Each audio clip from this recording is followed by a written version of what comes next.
Bien, bonjour tout le monde. Donc, séance du lundi 8 mai 2017. On va donc juste terminer la planche d'exercice que j'ai postée en,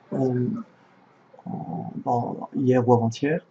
Et je répondrai éventuellement à vos questions sur des points particuliers. Donc, on va aborder la dernière partie de l'exercice. Alors, qui dit quoi? Donc, Madame économe décide de faire fructifier son capital à partir du 1er janvier 2015 sur un compte à intérêt composé au taux donc de combien au taux de 5%. Donc nous avons un capital de, alors ne coupez pas. Alors donc nous avons un capital qui a été placé le 1er janvier 2015. 1er janvier 2015 à intérêt composé au taux annuel de 5%. Donc Madame économe a deux options, soit effectuer un versement unique de 10 000 euros, donc versement unique de 10 000 euros,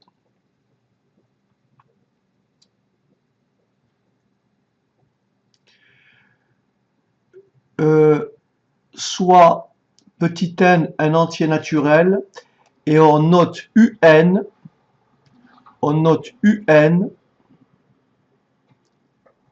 le capital en euros acquis le 1er janvier de l'année 2015 plus n, avec U0 égale 10 000.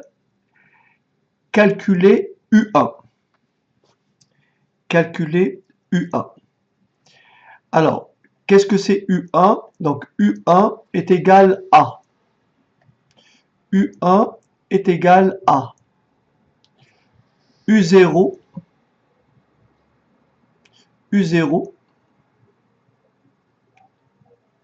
plus l'intérêt produit par U0 pendant un an, c'est-à-dire plus 5% de U0. Et vous avez compris, U0 c'est 10 000, U0 c'est 10 000, plus 5% de 10 000, ça fait 500. 500.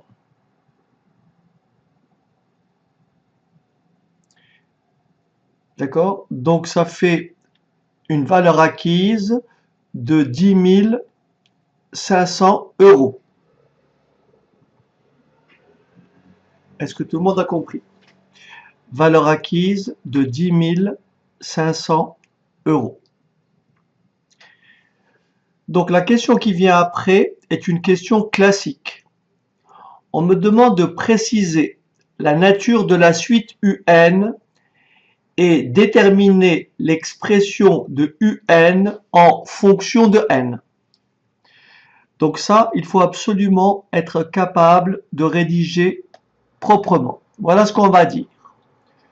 Au départ, on a U0 égale 10 000. On a un taux annuel de 5%. On vous demande de démontrer ou d'établir la nature de la suite UN. Alors voilà ce qu'on va faire. On va écrire UN plus 1. La valeur acquise en n plus 1. Donc UN plus 1 est égal à la valeur acquise l'année précédente, c'est-à-dire UN, plus 5% de UN, c'est-à-dire l'intérêt produit par UN pendant un an. Je mets UN en facteur et ça me donne UN plus 1 égale UN facteur de 1 plus 0,05. J'ai mis UN en facteur. C'est sous-entendu ici UN fois 1.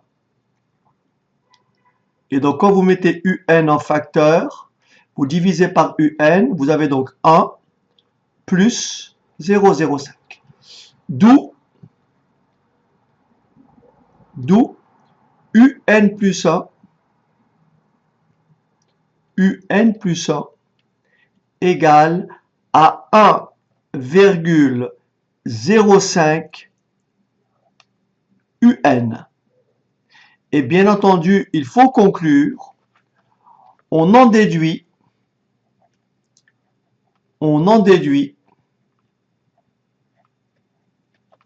que UN,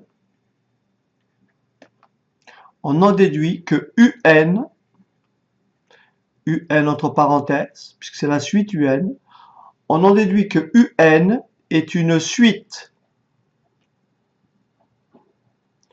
géométrique,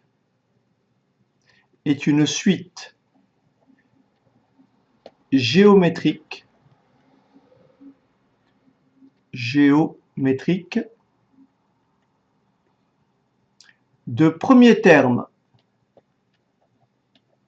Alors, est une suite géométrique de premier terme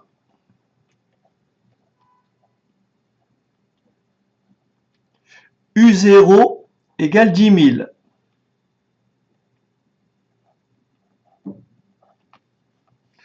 U0 égale 10 000. Et de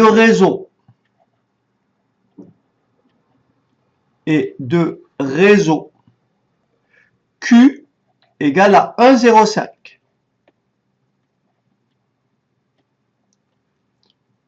Alors je reprends ici.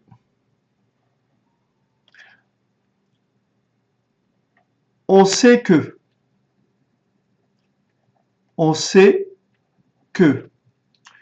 UN, le terme de rang n, est égal à U0, le premier terme, Q à la puissance n. Donc, UN est égal à U0, c'est-à-dire à 10 000,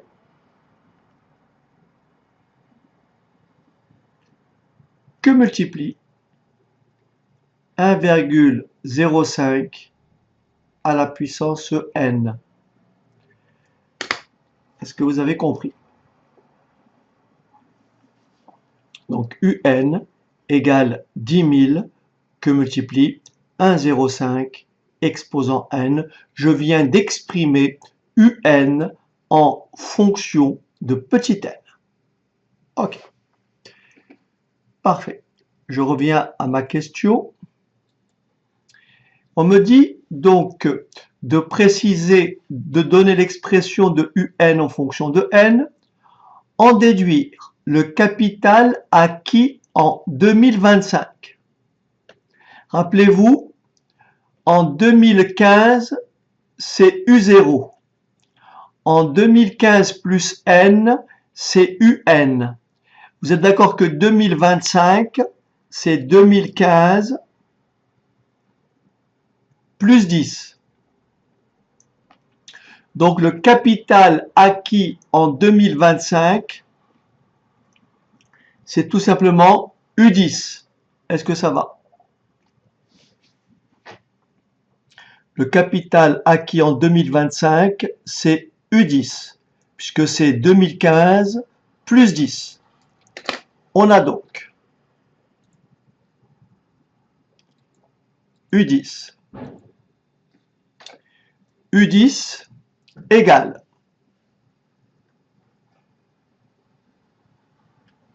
U10 égale U0 10 000 que multiplie 1,05 exposant 10. Si quelqu'un peut me donner la réponse. 10 000 que multiplie 1,05 exposant 10.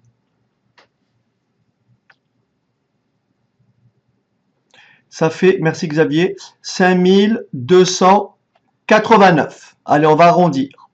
16 288,9 euros. 16 288,9 euros. Alors, je reviens à ma question. Donc là, je viens de traiter la première question. On va passer maintenant à la deuxième question. Deuxième option. On effectue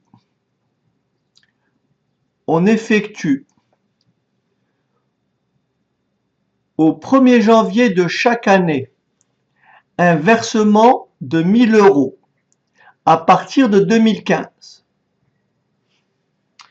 Et on note CN. On note CN. La valeur, le capital en euros au 1er janvier de l'année 2015 plus N, une fois le versement de 1000 euros effectué. Ainsi, C0 égale 1000.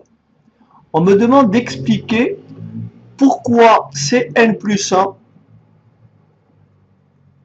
est égal à 1,05 Cn plus 1000. Alors j'explique. On va justifier ça. D'accord? On va justifier ceci. Alors, on me dit ceci. Il faut établir, il faut montrer que Cn plus 1 est égal à 1,05 Cn plus 1000. C'est pas très compliqué. Qu'est-ce qu'on va dire? On va dire l'année N plus 1. Au 1er janvier N plus 1, on verse combien? 1000. Pardon, au 1er janvier N, on verse 1000. D'accord? Mais rappelez-vous, l'année d'avant, j'avais acquis un capital égal à Cn. Et ce Cn a été placé à 5%. Donc il va produire un intérêt de 5% de Cn. D'où Cn plus 1 égale 1,05 Cn plus 1000. Voilà, c'est pas plus compliqué. Autrement dit, le capital précédent a été majoré de 5%. Ça veut dire que c'est 1,05 Cn, mais bien sûr, comme au 1er janvier de l'année N plus 1, je verse 1000, je rajoute 1000. Ok.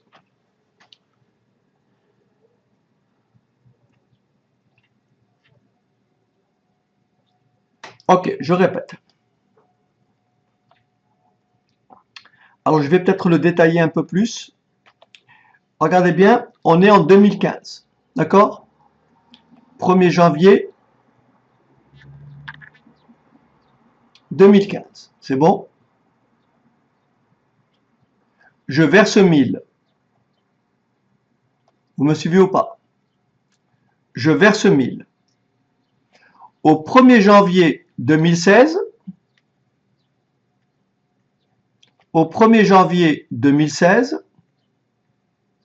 les 1000 que j'ai versés au 1er janvier 2015 vont produire des intérêts. Donc si je rajoute 5%, ça fait fois 1,05.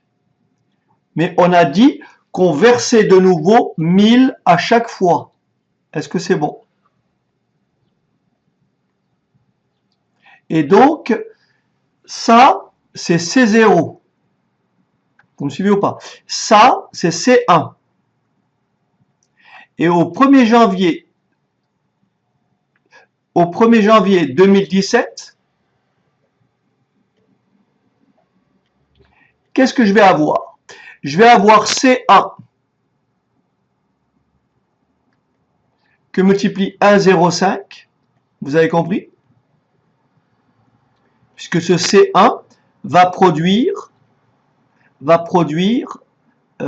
est placé à 5%. Et je reverse de nouveau 1000. Donc si je me place au 1er janvier 2015, plus N, j'ai acquis combien? J'ai acquis Cn. Vous me suivez ou pas? J'ai acquis Cn. Au 1er janvier 2015, plus N plus 1, j'ai Cn qui produit 5% d'intérêt,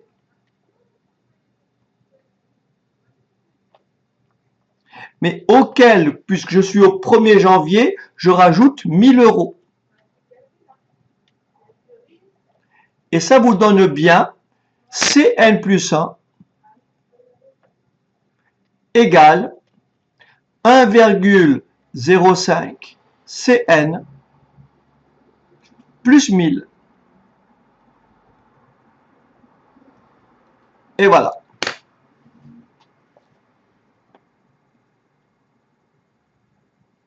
D'accord?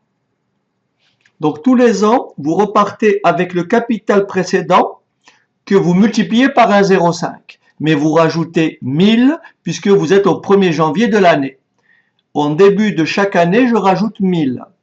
Et c'est ces 1000-là, plus le capital, qui vont être placés à 5%. Voilà. OK? Allez. Ensuite, on considère l'algorithme suivant.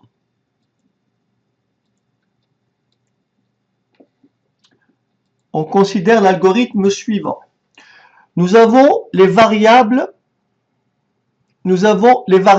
K et C. K et C sont des nombres entiers. K et C sont des nombres entiers. D'abord K,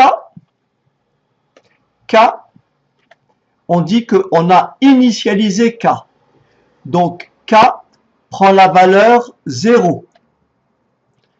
K prend la valeur 0. C prend la valeur 1000. C prend la valeur 1000, ce qui est traduit ici. K prend la valeur 0 et C prend la valeur 1000. Regardez bien. Tant que C est inférieur à 10 000, tant que C est inférieur à 10 000, C prend une autre valeur, 1,05 fois le C obtenu précédemment, plus 1000.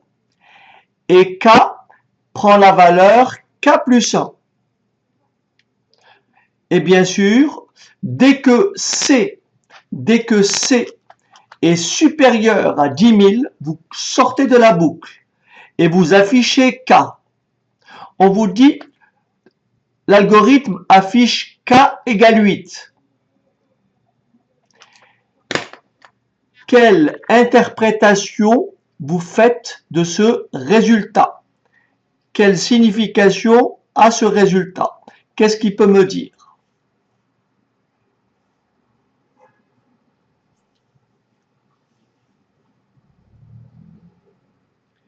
8 années. Mais c'est quoi 8 années?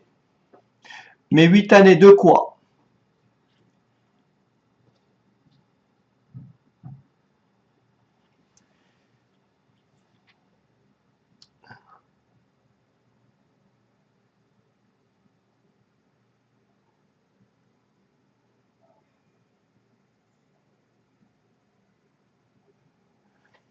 Eh ben, ça veut dire tout simplement, c'est à partir de la 8e année, vous me suivez ou pas? Voilà. C'est à partir de, voilà, comme écrit Tracy, c'est à partir de à partir de la 8e année où la valeur acquise par le deuxième, la deuxième formule va dépasser combien? Va dépasser 10 000 euros. Est-ce que c'est bon? Donc les 10 000 euros vont être dépassés au bout de combien? De 8 années. Est-ce que ça va?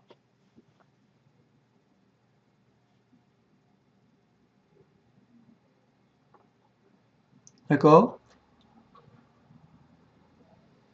Puisque tant que C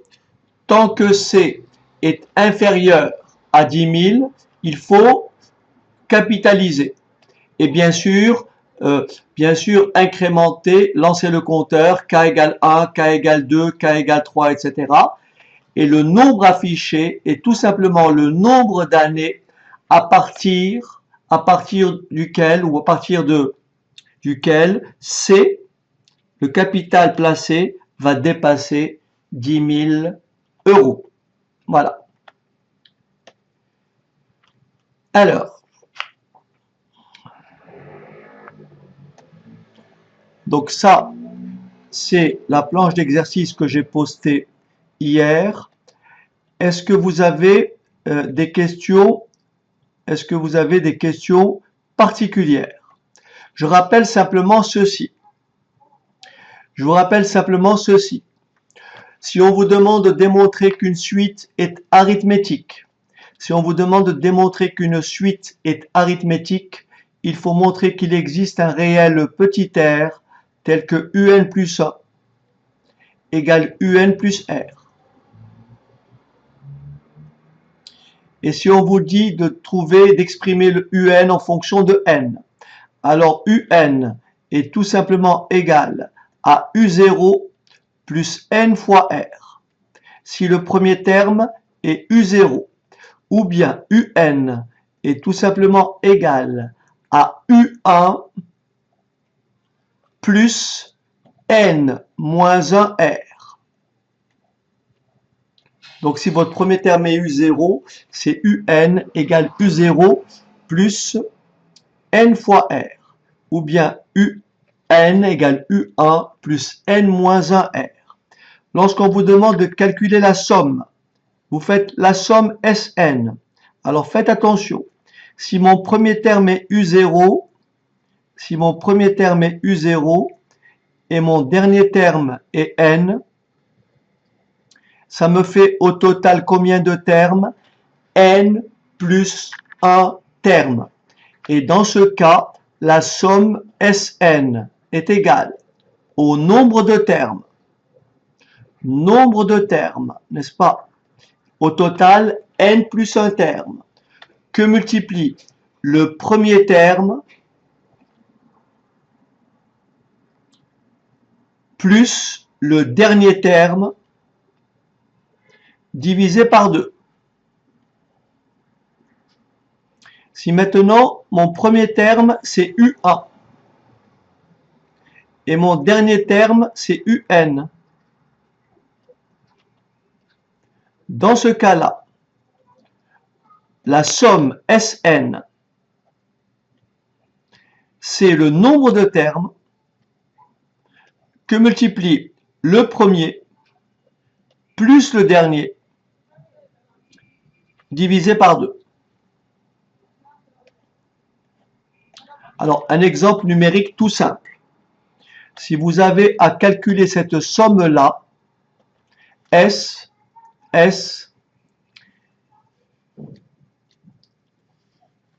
égale 7 plus 10 plus 13 plus 16 plus 19. voyez très bien que j'ai bien une suite arithmétique. Plus 3, plus 3, plus 3, plus 3. Je dis donc la somme est égale à nombre de termes. 1, 2, 3, 4, 5 termes. Que multiplie le premier terme, 7, le dernier terme, 19, et le tout divisé par 2. Ce qui fait bien sûr 26 divisé par 2, ça fait 13. 5 fois 13, 65. Est-ce que ça va? Donc ça, c'est pour les suites arithmétiques. Ça, c'est pour les suites arithmétiques. Maintenant, si on vous demande de démontrer qu'une suite est une suite géométrique, il faut partir de la définition. Il faut établir la relation UN plus 1 égale à Q fois UN. Et bien sûr, le terme de rang n, c'est UN égale U0 Q à la puissance n. Ou bien UN égale U1, faites attention, U1 Q à la puissance n-1. Ensuite, pour la somme, si votre premier terme c'est U0 et votre dernier terme c'est UN, donc là vous avez un total de n plus un terme. Donc vous faites premier terme que multiplie trait de fraction 1 moins la raison à la puissance nombre de termes. Donc là j'ai dit qu'il y a n plus un terme sur 1 moins raison. Et bien sûr avec raison q différent de 1. Car la division par 0 n'est pas possible. Maintenant, si votre premier terme c'est U1, vous faites U1 plus U2 plus UN. Cette fois-ci, vous avez tout simplement le premier terme c'est U1, mais là vous avez de U1 à UN, ça vous fait N termes. Donc vous écrivez 1 moins Q à la puissance nombre de termes. Et bien sûr 1 moins Q, toujours avec Q différent de 1. Voilà pour les suites géométriques. Donc ça, c'est des formules à connaître absolument. D'accord? Alors, un exemple. Ok, un exemple. Si je prends un exemple comme celui-ci,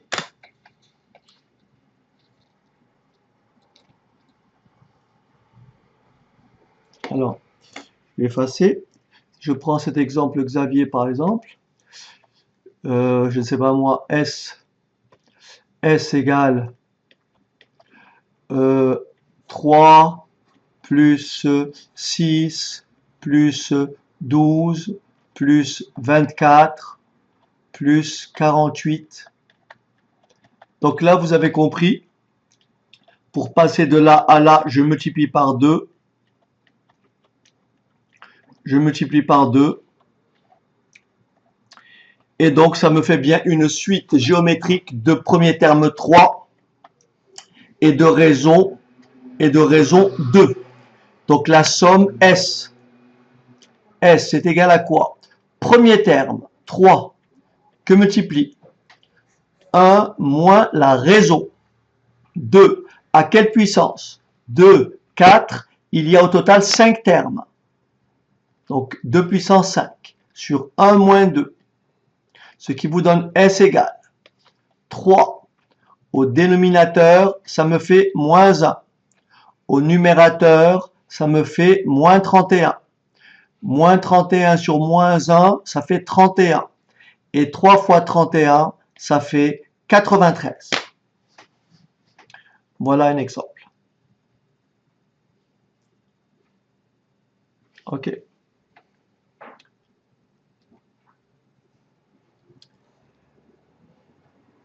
Maintenant, pour ce qui est de la... Donc tout ce qui est statistique, je vous renvoie à la calculatrice. Pour tout ce qui est statistique, je vous renvoie à la calculatrice. Donc ça, on l'a vu en classe maintes fois. On l'a vu en classe plusieurs fois, d'accord? Maintenant, ce qu'il faut quand même avoir à l'esprit, c'est bien sûr très simplement, mais lorsqu'on va vous demander d'étudier une fonction, donc on va vous demander d'étudier le sens de variation d'une fonction, et si cette fonction-là, c'est une fonction exponentielle, il faut bien sûr d'abord connaître la relation qui lie logarithme et exponentielle, et savoir que si vous avez y égale à ln de x, y égale à ln de x, ça équivaut à dire que x est égal à exponentielle de y. Et ceci avec x appartenant à R étoile plus. Concrètement, ça veut dire que x est strictement positif.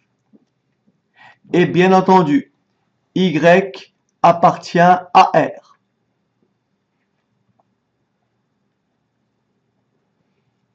Donc si on vous demande par exemple, donc ici grâce à cette relation, vous remarquez que ln, que exponentielle de x est toujours un nombre strictement positif. Et puisque x est strictement positif. Autrement dit, vous n'aurez jamais exponentielle de x égale 0 ou exponentielle de x égale à un nombre négatif. Ce qui veut dire que si on vous demande de résoudre cette équation, exponentielle de x moins 4 égale 0. Vous dites exponentielle de x moins 4 égale 0 équivaut, si et seulement si, ça équivaut à exponentielle de x égale 4. Ce qui équivaut à x égale ln de 4.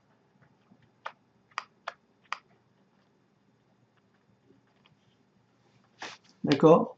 Si on vous demande de résoudre une inéquation de ce type, exponentielle de x moins 4 plus grand que 0, vous dites, ça équivaut à exponentielle de x plus grand ou égal à 4.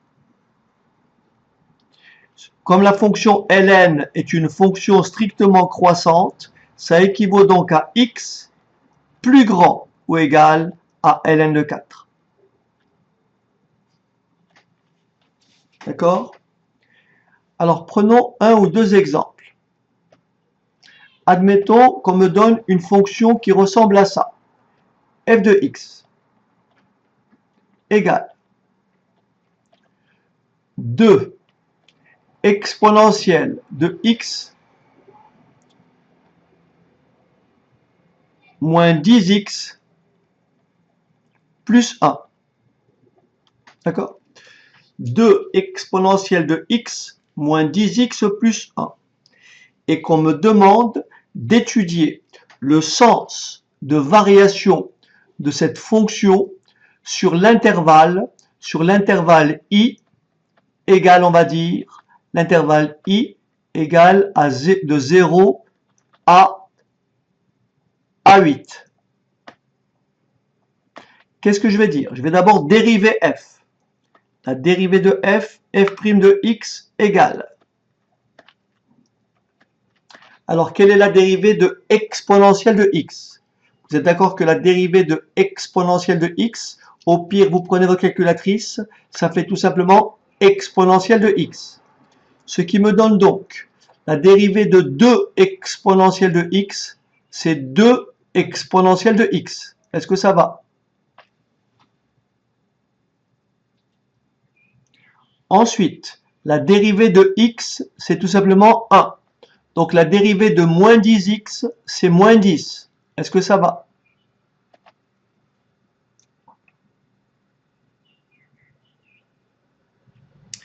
Et la dérivée de 1, c'est tout simplement 0. Par conséquent, maintenant je me dois d'étudier le signe de f' de x. Donc je vais choisir un signe, le signe plus par exemple. Et je vais donc écrire f' de x est positif si et seulement si. F' de x est positif si et seulement si 2 exponentielle de x moins 10 est plus grand ou égal à 0.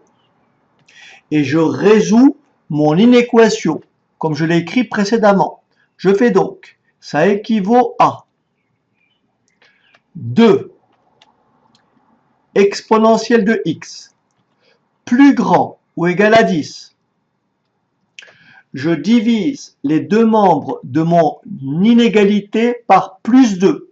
Et comme 2 est positif, le sens de l'inégalité ne change pas.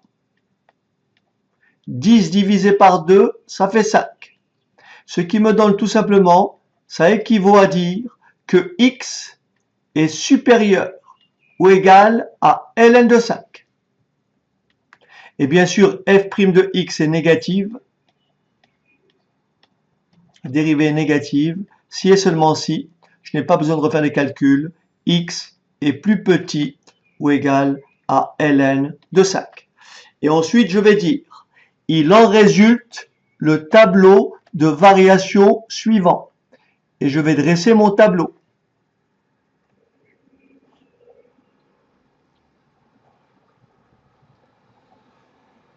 Je vais dresser mon tableau de variation dans lequel je mets d'abord, ici j'ai x, l'intervalle d'étude de 0 à 8, en passant par ln de 5. Là, j'ai la dérivée, j'ai f' de x, la dérivée f'.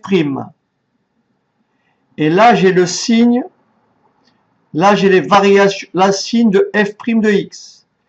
Et là, j'ai les variations de f. Variation de f. Je trace mon trait vertical ici. Je repère la valeur qui annule la dérivée. Je sais que la dérivée est positive à droite de ln de 5 et elle est négative à gauche. Ce qui veut dire que ma fonction, elle est d'abord décroissante, puis croissante. Et après, il ne vous reste plus qu'à remplacer x par 0, x par 8 là-dedans. Ok. Voilà. Voilà un exemple.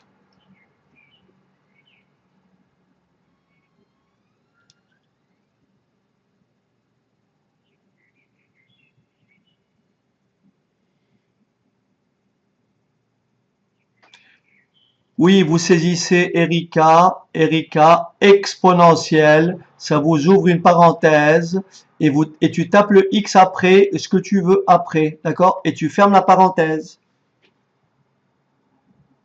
Alors, Tracy, lorsqu'on a un premier degré, faut pas t'embêter avec ça.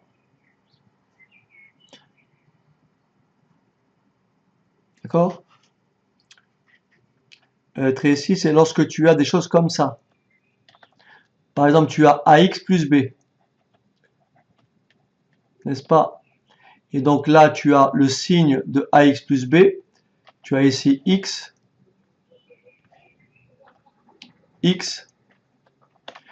moins l'infini, moins b sur a, plus l'infini, signe de ax plus b,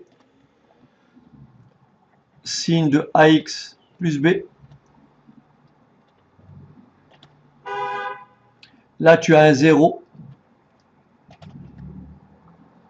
Ici, c'est du signe de a. signe de A. Et là, signe de moins A.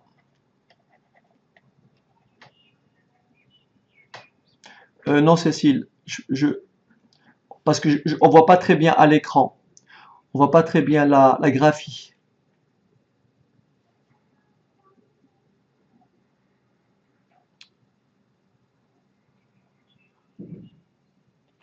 Je vais réessayer tout à l'heure, voir si on arrive à voir quelque chose.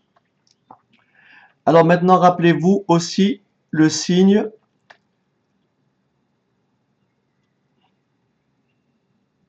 Ah oui, d'accord. Le dollar sous Excel, c'est lorsqu'on fige une cellule, n'est-ce pas? Par exemple,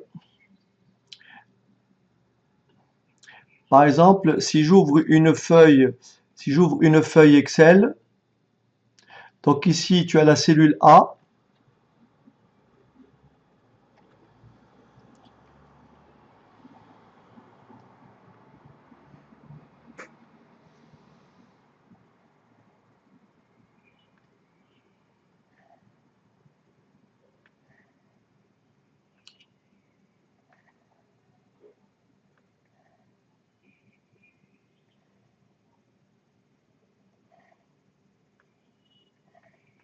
Alors par exemple, ici,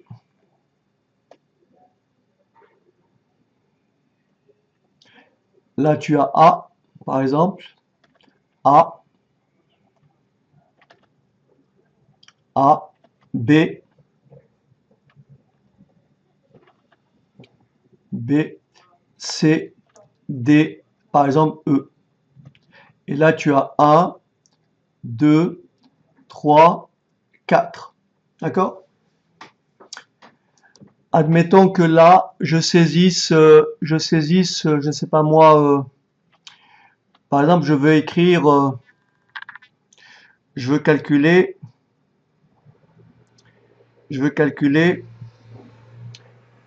j'ai f de x égale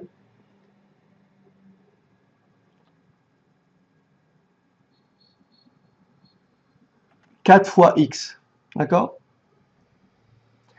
Je veux calculer f de x égale 4 fois x. Et donc là, je vais rentrer par exemple des valeurs. 3, 5, 8 et 10. Et bien sûr, ici, je voudrais afficher combien? 12, 20, on est d'accord? 32 et 40. Donc dans la cellule B1, je vais entrer une formule. On est d'accord? Dans la cellule B1, je vais entrer la formule 4 que multiplie la cellule A1 et que je recopie vers le bas. Est-ce qu'on est d'accord? Et que je recopie vers le bas, ce qui veut dire que là, je suis en B1. Si je me place en B2, ça va m'afficher quoi? 4 que multiplie A2, tu me suis? En B3, ça me fera 4 que multiplie A3. D'accord, Cécile? Maintenant, imagine-toi que je fasse une erreur. Imagine-toi que je fasse une erreur et que j'écrive B1 égale, je vais mettre en C, je vais mettre ici en C1, d'accord? Je vais mettre en C1 et je vais taper 4 fois la cellule, 4 fois, ah zut, aïe aïe aïe, j'ai fait la bêtise. Bon, je refais la chose très, très rapidement. Allez, tac. Bon, je vais couper la vidéo en attendant. Bon, maintenant, imaginez que si je tape dans la cellule B, dans la cellule B1, tu me suis Cécile? Dans la cellule B1, si je tape cette fois-ci la formule suivante, 4 fois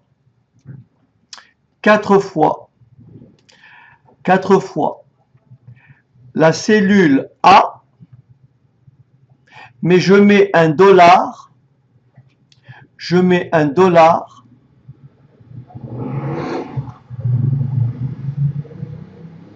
devant le A. Ça me fera quelle réponse? Ça me fera 4 fois A1, ça fait 12, et ça me fera 12, et ça me fera 12, et ça me fera 12. Autrement dit, j'ai figé la cellule A1 en ligne. Voilà, le dollar permet soit de figer la ligne, soit de figer la colonne, soit de figer la ligne et la colonne, puisqu'il y a 3 positions du dollar. Il y a la position du dollar comme ceci. Donc là, si je recopie vers la droite, j'aurai toujours la cellule A, parce que j'ai figé la colonne A. Mais si je recopie vers le bas, le A1 devient A2, et le A après A3. Est-ce qu'on est d'accord? Mais si j'écris ça,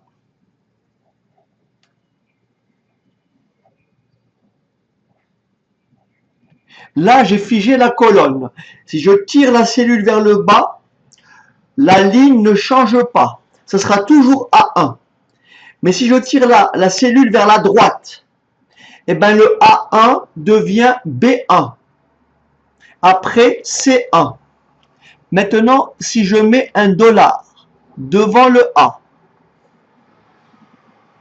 et devant la ligne, là, que je tire la cellule vers le bas ou que je tire la cellule vers la droite, j'aurai toujours la cellule A1 qui sera figée. C'est ce qu'on appelle sous Excel l'adressage absolu. Dans les autres cas, c'est de l'adressage relatif. Voilà, j'espère avoir répondu à ta question.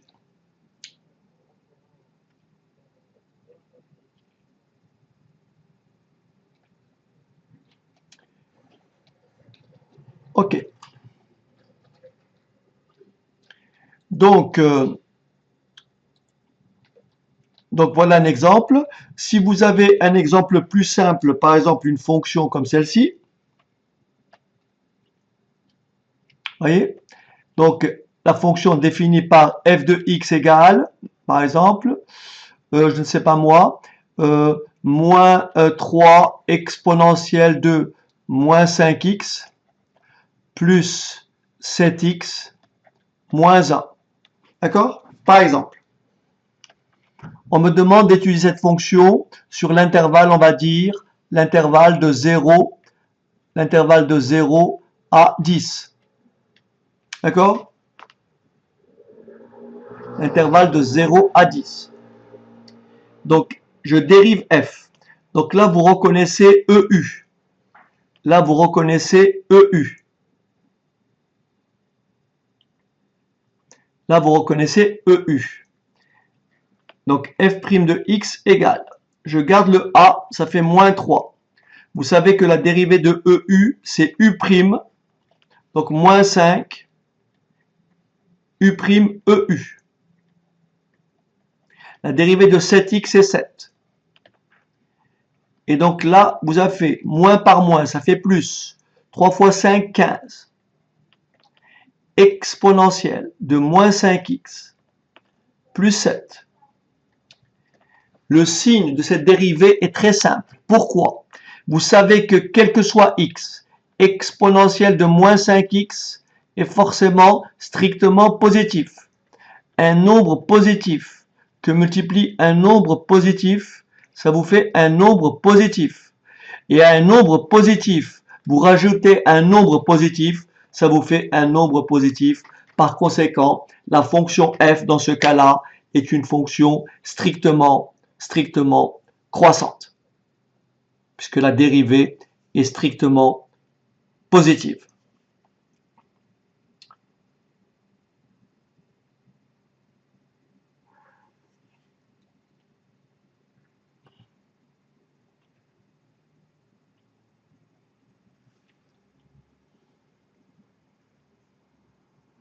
Eh ben, à l'examen, vous faites comme je l'ai expliqué hier.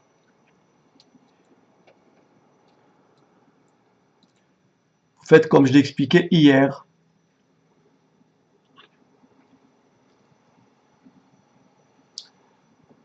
Pour trouver le taux d'évolution, comme on l'a dit, vous faites ces deux cellules, C2 divisé par 10 000 fois, ou bien C2 divisé par B2. Vous voyez, le B2, il est figé. Le B2, il est figé en ligne et en colonne. C'est le fameux 200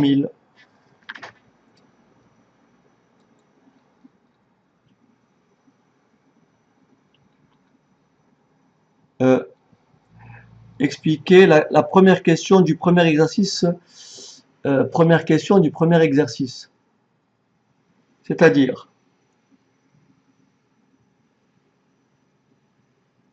mais quelle question?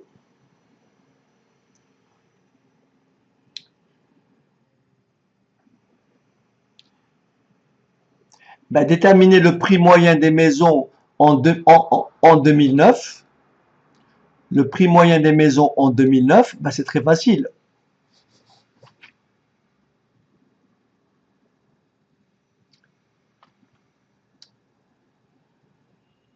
Puisque en 2008, vous avez compris, en 2008, le prix des maisons était de 214 000, n'est-ce pas? N'est-ce pas, Erika? En 2008, le prix des maisons est de 214 000, n'est-ce pas?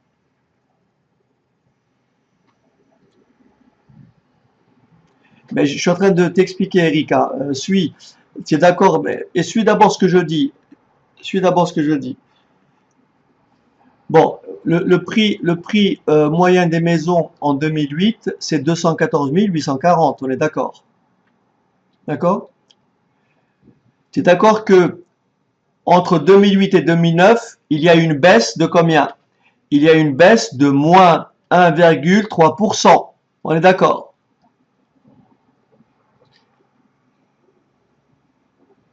Il y a une baisse de moins. Ah, c'est plus ou c'est moins? Ah, c'est plus. Ok. Donc, il y a une hausse. C'est plus là, hein, d'accord? Donc, il y a une hausse, on est d'accord? Il y a une hausse de 1,3%. Et on a expliqué hier qu'une hausse de 1,3%, on associait un coefficient multiplicateur égal à 1,013. Oui ou non? Une hausse de 1,3%, coefficient multiplicateur 1,013.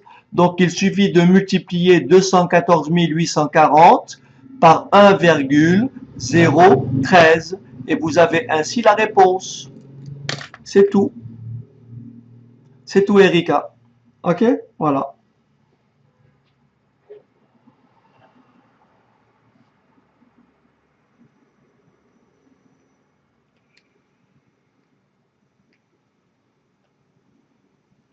La question 2 de la partie A. Non, il n'y a pas de manip calculatrice. On ne le fait pas à la calculatrice. La question 2, Cécile, on ne la fait pas à la calculatrice. C'est une question d'Excel, de tableur.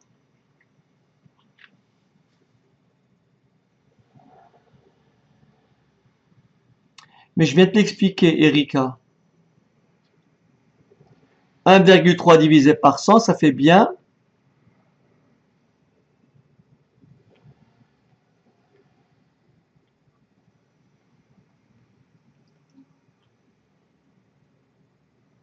Voilà, c'est ça.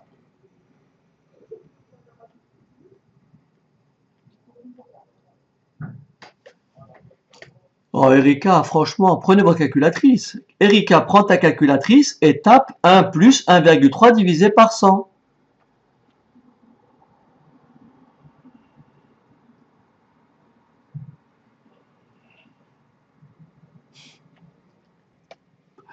Prends ta calculatrice, va dans mode, et puis affichage, n'est-ce pas? Affichage, tu choisis flottant. Tu dois être en fixe 2, n'est-ce pas, Erika? Parce que quand on exécute un programme, elle se remet en fixe 2. Donc je dis à ceux qui ont des TI, faites attention, allez dans mode et vérifiez que vous êtes en mode flottant ou au pire en fixe 12. Parce que en fixe 2, vous avez que 2 décimales et ça peut fausser tous vos résultats. Voilà.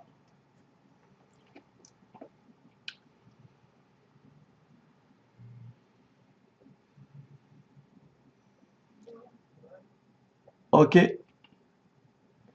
parfait. Eh ben voilà. Donc ainsi s'achève notre séquence de révision.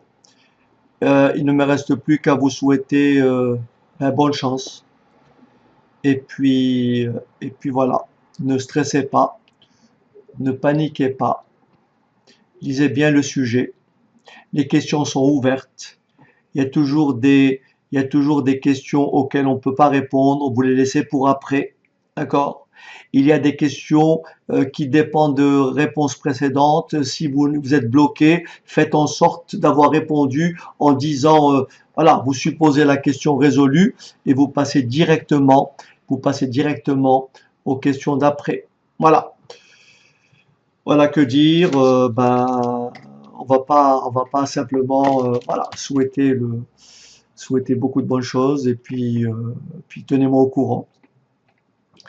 Allez, bonne continuation et bon courage.